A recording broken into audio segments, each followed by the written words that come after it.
Welcome, Jake Morrison, to the Berkshire Heroes podcast. It's good to have you here. Thank you so much.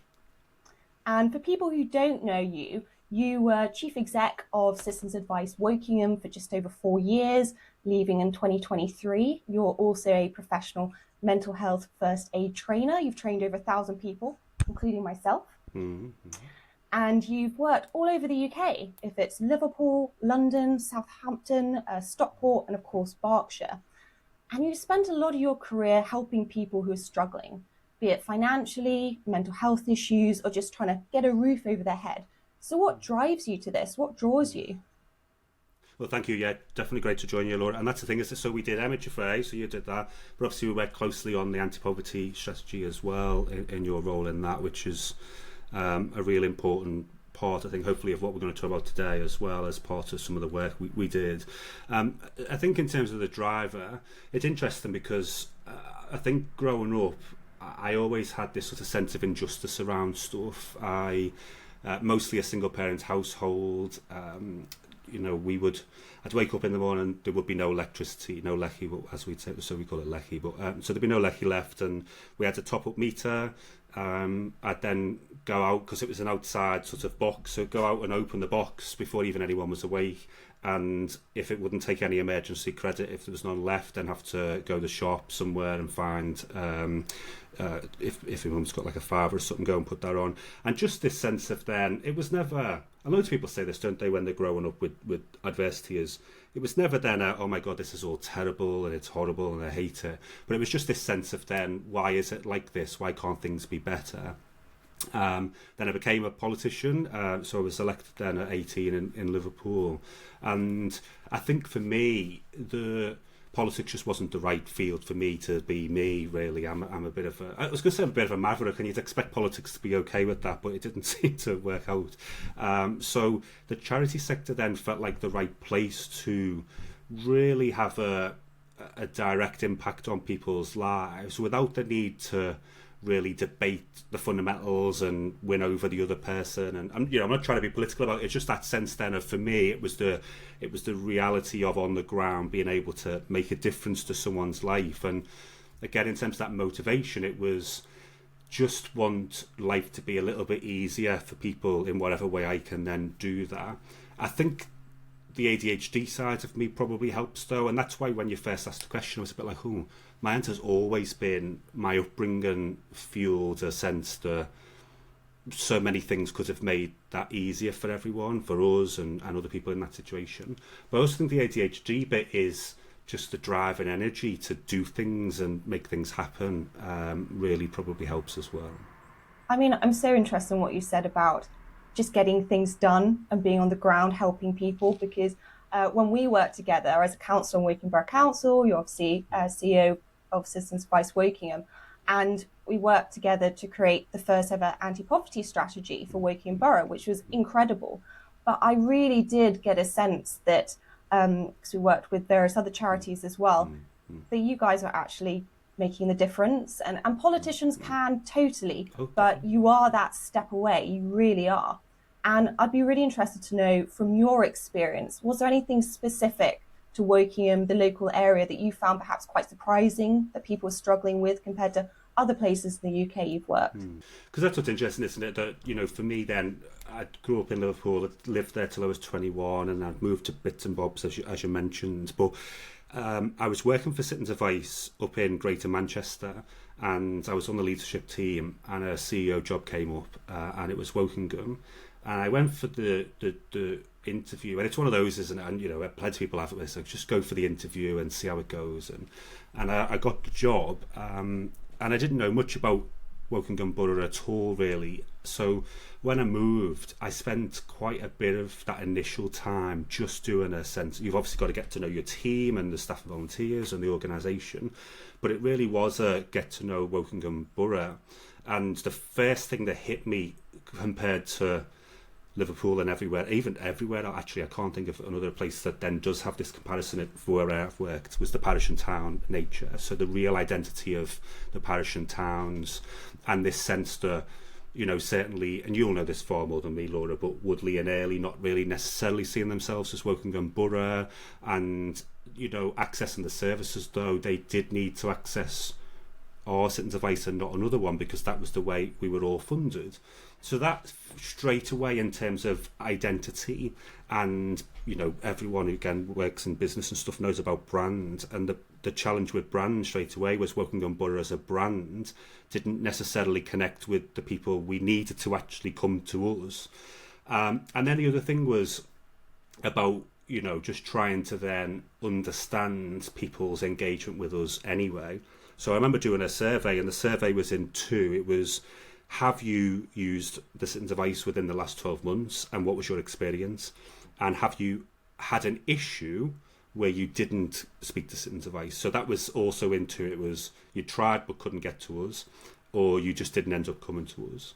And lots of it was around not really knowing the reason to come to the sitting device. So a lot of people would acknowledge I had a problem, but I didn't really see sitting device as the place to go. And that was, again, quite different to what I've saw in Stockport, Liverpool, Greater Manchester, where I'm not at all saying everybody goes to sitting device, because they don't. But in terms of recognising a need for help, I don't think there was as much of a, should I speak to sitting device or not? And there did seem to be this thing that I was picking up on, which was a sort of, I want to say connection, but it was this sort of sense of, do I reach out? What is the reason to reach out? Do you think that was because there was a stigma of asking for help, or people didn't want to feel like they were a burden and reach out for support? Well, I think the reason I mentioned the parish and towns as well was it just felt like there was a sense or something that Wokingham town being the centre of things, then, and if you're not Wokingham town, then it's not.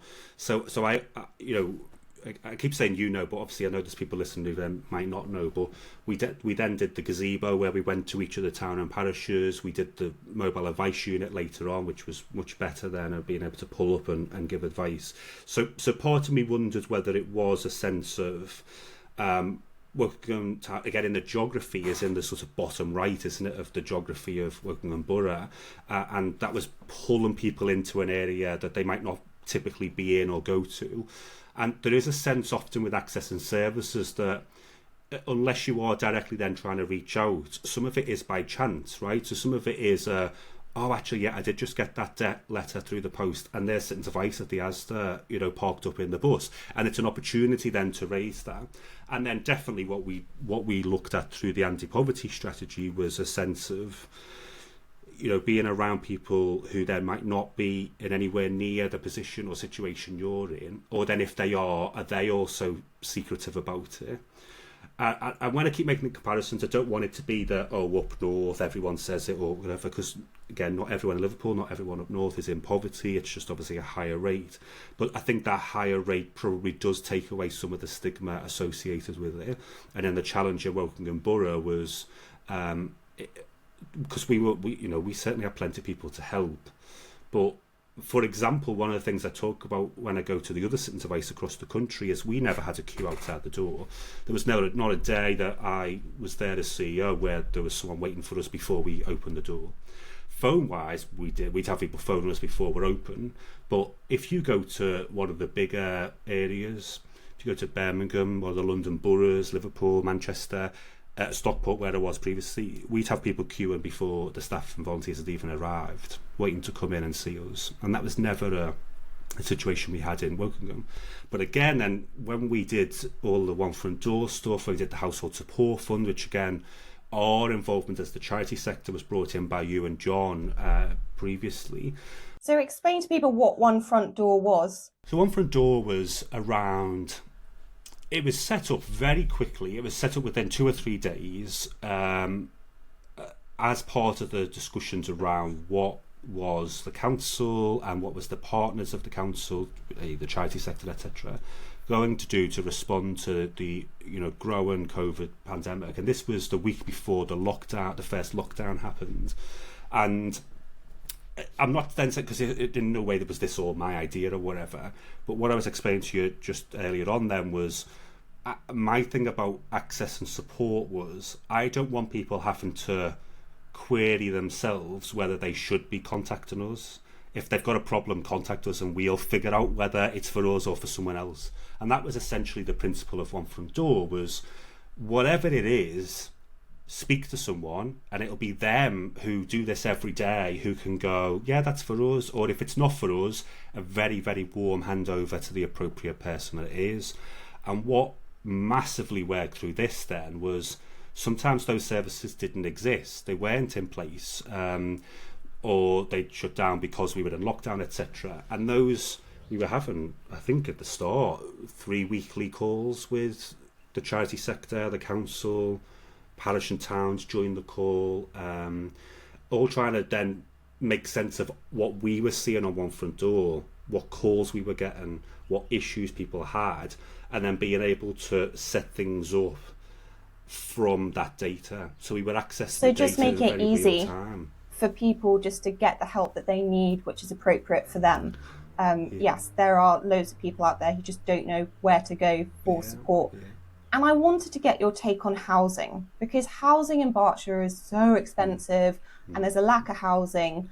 And do you think that that is a key driver to a lot of people having financial pressures and truly struggling locally? Yeah, definitely, and I've got the personal account of that because, just being honest, I was pretty comfortable with my salary as I was sort of near the end of my time there. But on the start, I was on 30,000, I think, for 4 days a week, so pro rata, so less than 30, and I had to live in Bracknell then, and that's not I had to live, but I couldn't even then. Obviously, becoming the CEO since I started, I wanted to live in the borough I was working in, and I couldn't afford to do so. So then went to Bracknell. I was very, very happy with where I was in Bracknell. That's why I don't want anyone to think I'm having some dig, but I recognised straight away myself that, one bed in a house share without even your own toilet, shower, etc. I could have my own flat in Liverpool or Greater Manchester, and I was going to have to live with strangers and share facilities in Wokingham, and definitely parts of Reading and Bracknell and stuff as well. But certainly, I initially found that the pricing was a problem, and the other bit of the pricing problem, just in terms of leadership, was that made us struggle to recruit staff as well. So most of our staff were part-time, and many of them had already had a career before and sort of established their household and whatever. We were really struggling to bring people in to join us, so like I had done, from sort of move in and take this job up, because of the expense of that. We then definitely had, what was interesting straight away when I joined was benefits, debt and housing are always the top issues in any sentence of ice in the country, but relationship problems were in our top 5, and I couldn't at the time find another sentence of ice in England and Wales where that was in the top 5 of issues.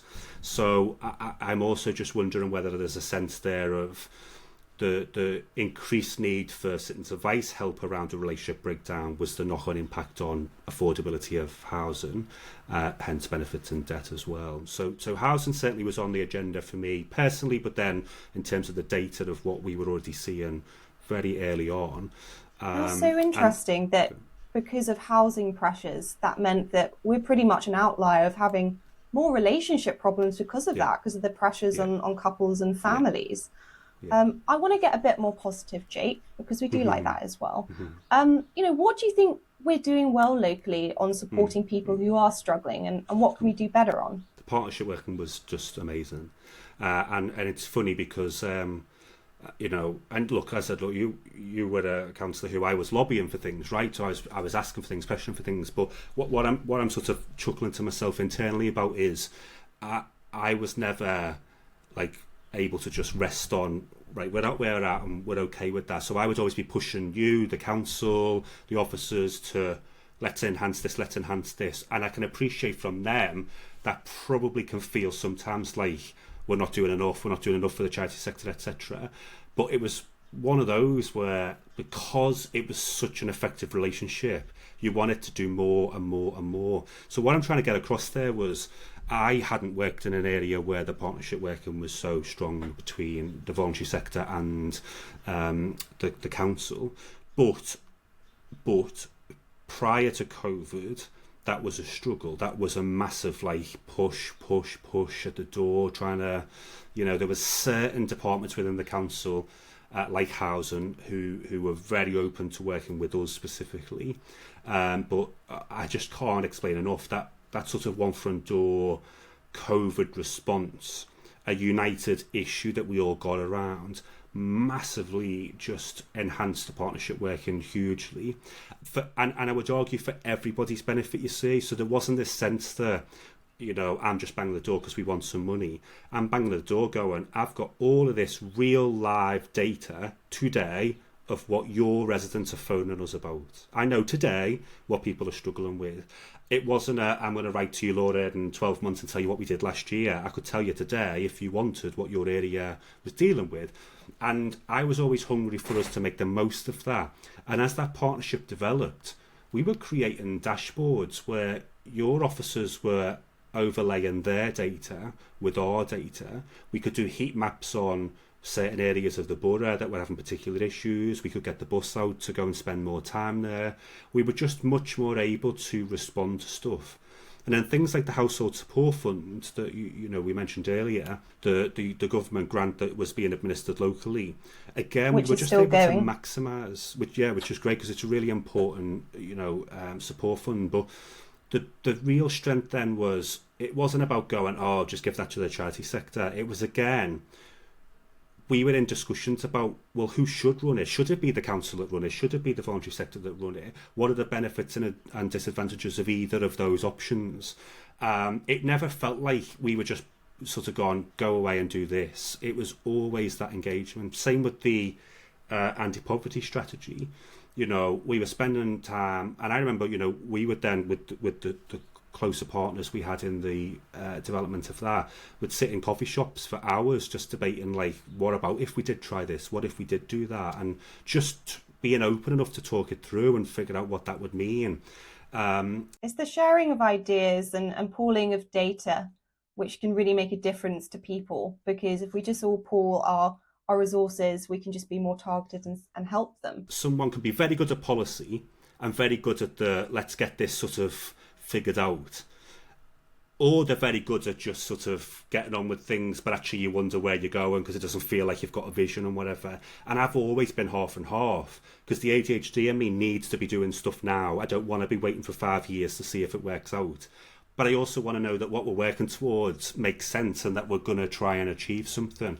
And that's where I think, again, I said our relationship, Wokingham and the charity sector, was getting to that point of value what people are doing today, but have the vision of where we can get to and how we can get there and what that looks like. And that was just a really encouraging, motivational place to be. Now, I want to talk about mental health, because I know this is a real personal passion of yours. And why has there been such an explosion of mental health issues since lockdown? Because that was a while ago now. Yeah. And what is it that we can do as individuals and as employers to support people? Yeah, I think the big problem we've got around mental health is the stigma, right? It's a stigma still associated with talking about it, acknowledging it. I deliver mental health training all the time, and I was delivering to an organisation a couple of months ago, and it was only an awareness session, so it was just a few hours, and we did the introductions, and this person sort of said, don't really have much of a connection with mental health. There's some family members who've had problems, but not me. I don't have any problems. We got to the end of the session and we did a reflection, and this guy said, all that stood out to me since I've heard what you've had to say is that I felt so defensive in my intro that I wanted to distance myself from mental health, because it felt like such a, I don't want you thinking I'm part of this, it's just that I've got some family members who and he said, I've just been sitting there going, why was I so defensive about it? So the reason I'm saying that is I think some of it has been COVID. Everyone then was in a similar position. Our self-care, hobbies, interests, relationships were all turned upside down because we had limitations in that first lockdown where we couldn't just catch up and have coffee or do other things that you normally did, that maybe people didn't associate as part of helping their mental health, but fundamentally it was. And then we had employers and organisations being open about instability, uncertainty, we don't know. That helped open up conversations. So I think some of this has been a sense of, there's been more of an openness about people sharing things, but doesn't mean everybody does. And then that instability that we did go through, that instability though has still had a knock-on impact in that there is still a lot of organisations going through huge change. Now, I'm certainly not going to blame everything on COVID, but I think COVID massively pushed us to a digital era, didn't it? So this home working, not home working, some people moved to a new location and kept the job they had.